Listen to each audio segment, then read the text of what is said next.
Mixie ಆಗೋಗಿದೆ ಏನಿಲ್ಲ.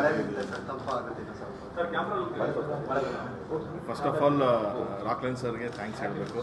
ಈ ಥರ ಒಂದು ಇನಿಷಿಯೇಟಿವ್ ಅವ್ರದ್ದೇ ಇನಿಷಿಯೇಟಿವ್ ಇದು, ಈ ಥರ ಮಾಡಬೇಕು ಅಂತೇಳಿ ಅಂತ ಟೆಕ್ನಿಷಿಯನ್ಸ್ನ ಗುರ್ಸೋದು. ಅದು ತುಂಬ ಕಮ್ಮಿ ಜನ ಪ್ರೊಡಕ್ಷನ್ ಹೌಸ್ಗಳು ನಾನು ನೋಡಿರೋದು.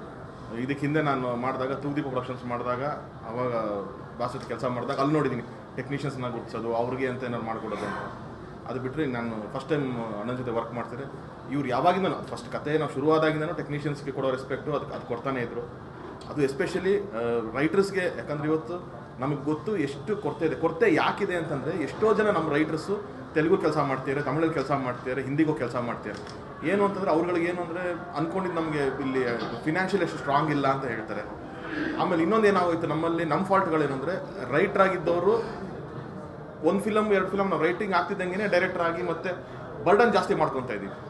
ಮೊದಲು ಹೆಂಗಿತ್ತು ಅಂದರೆ ಯಾರು ಪುಟ್ಟಣ್ಣ ಸರ್, ಸಿದ್ಧಲಿಂಗಯ್ಯ ಸರ್ ಮಾಡ್ಬೇಕಾರೆ ಒಂದು ಕಾದಂಬರಿ ತೊಗೊಂಬರೋರು, ಅದನ್ನು ಒಂದು ರೈಟರ್ ಯಾರೋ ಸಿ ಉದಯಶಂಕರ್ಗೋ ಯಾರೋ ಕೊಟ್ಟು ಒಂದು ಮಾಡಿಸೋರು, ಅಲ್ಲಿಂದ ಒಂದು ಡೈರೆಕ್ಟರ್ ಕೈಗೆ ಬರೋದು. ಸೊ 3 ವರ್ಷನ ಆಗೋದು.